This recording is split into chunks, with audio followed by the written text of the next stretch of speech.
જૈન વિદ્યાર્થી મિત્રો, સ્વાગત છે આપનું સમા એજ્યુકેશન યુટ્યુબ ચેનલમાં.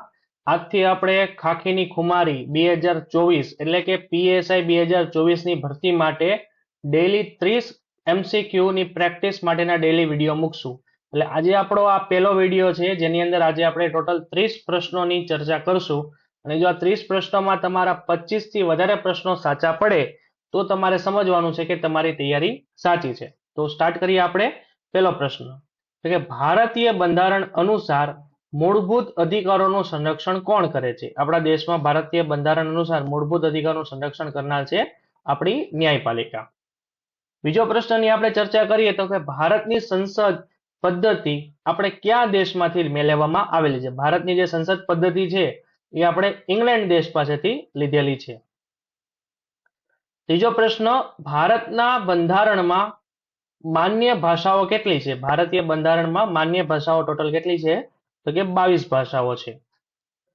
ચોથા પ્રશ્નની આપણે વાત કરીએ તો કે ભારતની બંધારણીય જોગવાઈના પાલન ન થવા બદલ કોઈ રાજ્યમાં કયા અનુચ્છેદ હેઠળ રાષ્ટ્રપતિ શાસન લાદવામાં આવે છે? તો રાષ્ટ્રપતિ શાસન આવશે 356 ની કલમ પ્રમાણે. પાંચમા પ્રશ્નની આપણે ચર્ચા કરીએ તો કે રાજ્યસભાના સભ્ય બનવા માટેની યોગ્યતાના સંદર્ભમાં નીચેનામાંથી શું સાચું નથી? અહીંયા શું સાચું નથી આપણે જોવાનું છે. તો ઓપ્શન સી, લોકસભા કે વિધાનસભાનું સભ્યપદ ધરાવતો હોવો જોઈએ. આ ખોટું છે. એટલે કે 30 વર્ષની ઉંમર છે, ભારતનો નાગરિક હોવો જોઈએ અને કેન્દ્ર રાજ્યમાં સત્તાવાર કોઈ હોદ્દો ન ધરાવતો હોવો જોઈએ. તો આ એની લાયકાત છે, જ્યારે આ પદ આપણું ખોટું છે. છઠ્ઠો પ્રશ્ન છે આપણો, ભારતમાં લોકશાહીના કયા સ્વરૂપનો સ્વીકાર કરેલો છે? તો આપણા દેશે સંસદીય લોકશાહી પદ્ધતિનો સ્વીકાર કરેલો આપને જોવા મળે છે.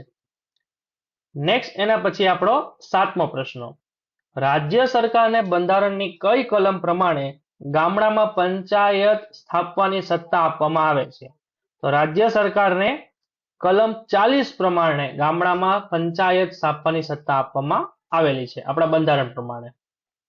આઠમા પ્રશ્નમાં, આઝાદ ભારતના પ્રથમ વડાપ્રધાન કોણ હતા? એટલે કે આપણા દેશના પ્રથમ વડાપ્રધાન હતા જવાહરલાલ નહેરુ. નવમો પ્રશ્ન, સોલિસિટર જનરલ શું છે? સોલિસિટર જનરલ આપણા દેશની અંદર છે સરકાર પક્ષે કાનૂની સલાહકાર, જેને આપણે સોલિસિટર જનરલ તરીકે ઓળખવામાં આવે છે. 10મા પ્રશ્નની ચર્ચા કરીએ તો સર્વોચ્ચ અદાલત પાસે કાનૂની સલાહ કોણ માંગી શકે છે? તો સર્વોચ્ચ અદાલત પાસે કાનૂની સલાહ માંગી શકે છે આપણા દેશના રાષ્ટ્રપતિ. 11મો પ્રશ્ન, જ્યારે રાષ્ટ્રપતિ અને ઉપરાષ્ટ્રપતિ એમ બંને પદો ખાલી હોય ત્યારે રાષ્ટ્રપતિની ફરજો કોણ બજાવશે? એટલે કે રાષ્ટ્રપતિ પણ હાજર નથી, એની જગ્યાએ ઉપરાષ્ટ્રપતિ પણ હાજર નથી, તો ત્રીજો વ્યક્તિ કોણ હશે જે રાષ્ટ્રપતિ બનશે? તો એ બનશે આપણા દેશના સર્વોચ્ચ અદાલતના મુખ્ય ન્યાયાધીશ, chief justice of India. Next એના પછી 12મો પ્રશ્ન, વર્તમાન બંધારણમાં કેટલા અનુચ્છેદ અને પરિશિષ્ટ છે? તો આપણા બંધારણમાં અત્યારે 444 અનુચ્છેદ અને 12 પરિશિષ્ટ આપણને જોવા મળે છે. ત્યારબાદ 13મો પ્રશ્ન, રાષ્ટ્રીય વિકાસ પરિષદના અધ્યક્ષ કોણ હોય છે? રાષ્ટ્રીય વિકાસ પરિષદના અધ્યક્ષ હોય છે આપણા દેશના વડાપ્રધાન. 14મો પ્રશ્ન, નીચેનામાંથી ભારત સરકારના પ્રથમ કાયદાકીય અધિકારી કોણ હોય છે? તો આપણા દેશના પ્રથમ કાયદાકીય અધિકારી છે એટર્ની જનરલ ઓફ ઇન્ડિયા. 15મો પ્રશ્ન, જાહેર હિસાબ સમિતિમાં કેટલા સભ્યો હોય છે? તો જાહેર હિસાબ સમિતિમાં લોકસભાના 15 અને રાજ્યસભાના 7 સભ્યો આપણને જોવા મળે છે. 16મો પ્રશ્ન, નીચેનામાંથી કયું વિધાન યોગ્ય નથી? તો સી આપણું યોગ્ય નથી, લિંગ ભેદ વિનાની સમાનતા અનુચ્છેદ 14, એ આપણું વિધાન યોગ્ય નથી. બાકીના બે સાચા આપણે જોવા મળે છે. 17મો પ્રશ્ન, ભારતના બંધારણનો અમલ ક્યારથી થયો? તો કે આપણા દેશના બંધારણનો અમલ થયો છે 26 જાન્યુઆરી 1950 થી. નેક્સ્ટ એના પછી આપણો 18મો પ્રશ્ન, મહાભિયોગની કાર્યવાહી કોના પર કરવામાં આવે છે? તો તો મહાભિયોગ શબ્દ છે એ રાષ્ટ્રપતિ સાથે જોડાયેલો છે, એટલે રાષ્ટ્રપતિ ઉપર કરવામાં આવતી આપણને જોવા મળે છે. નેક્સ્ટ એના પછી 19મો પ્રશ્ન, કયું ગૃહ એ કાયમી ગૃહ છે? આપણા સરકારનું કયું ગૃહ છે એ કાયમી ગૃહ છે? તો એ આપણું છે રાજ્યસભા. જ્યારે લોકસભા છે એ કાયમી ગૃહ નથી. જ્યારે રાજ્યસભા છે એ કાયમી ગૃહ છે, કારણ કે એના દરેક સભ્યો છે એક સાથે રિટાયર થતા નથી, એક સાથે પોતે સભા છોડતા નથી. જ્યારે લોકસભાના દર 5 વર્ષે રિટાયર થતા આપણને જોવા મળે છે. 20મો પ્રશ્ન, રાષ્ટ્રીય કટોકટી દરમિયાન લોકસભાની મુદ્દત કેટલા સમય સુધી લંબાવી શકાય છે? જ્યારે આપણા દેશમાં રાષ્ટ્રીય કટોકટી હોય ત્યારે લોકસભાની મુદ્દત આપણે 1 વર્ષ માટે લંબાવી શકીએ, એટલે 5 વર્ષ પ્લસ 1 એટલે ટોટલ 6 વર્ષ આપણે અહીંયા થશે રાષ્ટ્રીય કટોકટી. 21મો પ્રશ્ન, બંધારણ સભાએ ભારતનું બંધારણ ક્યારે પસાર કર્યું? આપણા દેશની બંધારણ સભાએ ભારતનું બંધારણ ક્યારે પસાર કર્યું? તો એ છે 26 નવેમ્બર 1949માં પસાર કરેલું આપણને જોવા મળે છે.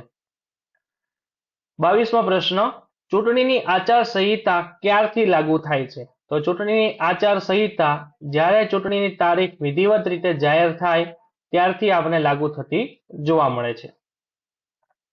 23મો પ્રશ્ન, ઉપરાષ્ટ્રપતિના હોદ્દાની મુદ્દત કેટલા વર્ષ માટેની હોય છે? તો ઉપરાષ્ટ્રપતિના હોદ્દાની મુદ્દત રાષ્ટ્રપતિ જેટલી જ હોય છે, એટલે કે 5 વર્ષ માટેની આપણને જોવા મળે છે. 24મો પ્રશ્ન, પંચાયતની મુદ્દત કેટલા વર્ષ માટેની હોય છે? તો પંચાયતની મુદ્દત પણ 5 વર્ષ માટેની આપણને જોવા મળે છે. 25મો પ્રશ્ન, હાલમાં ગુજરાત લોકસભામાં કેટલી બેઠકોનું પ્રતિનિધિત્વ કરે છે? તો કેન્દ્ર સરકારમાં લોકસભામાં ગુજરાતની સીટો આપણને જોવા મળે છે, ટોટલ 26 સીટો આપણી છે. ત્યારબાદ 26મા પ્રશ્નની ચર્ચા કરીએ તો ગુજરાતમાં ઘુડખર અભયારણ્ય ક્યાં આવેલું છે? તો ઘુડખર અભયારણ્ય આપણું આવેલું છે કચ્છના નાના રણની અંદર. 27મો પ્રશ્ન, ઉત્તર ગુજરાત ક્યાં કૃષિ માટે જાણીતું છે? તો ઉત્તર ગુજરાત છે એ ઈસબગુલની ખેતી માટે જાણીતું આપણને જોવા મળે છે.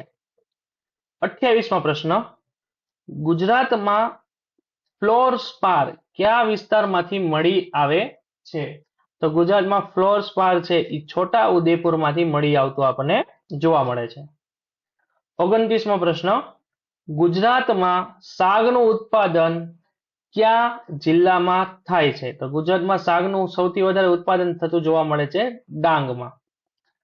30મો પ્રશ્ન, સિલિકોન શેમાંથી પ્રચુર માત્રામાં મળી આવે છે? સૌથી વધારે સિલિકોન આપણને મળી આવે છે રેતીમાંથી. તો આ હતા આપણા ટોટલ 30 પ્રશ્નો. કમેન્ટ કરીને મને તમે જણાવો કે આ 30 પ્રશ્નોમાંથી તમારા પ્રશ્નો કેટલા સાચા પડ્યા, આમાંથી કેટલા પ્રશ્નો તમને આવડ્યા. જો તમારે વધારે પ્રશ્નો સાચા પડ્યા હોય તો તમને બેસ્ટ ઓફ લક. આવા નવા વિડીયો જોવા માટે અમારી YouTube ચેનલને સબસ્ક્રાઇબ કરો. રોજ આવા વિડીયો મૂકવામાં આવશે. રોજ 30 પ્રશ્નોની આપણે અહીંયા પ્રેક્ટિસ કરશું, એટલે અમારી સાથે બન્યા રહેજો. અમારી ચેનલને સબસ્ક્રાઇબ કરજો અને કમેન્ટ કરીને તમારો રિવ્યુ જરૂરથી જણાવજો.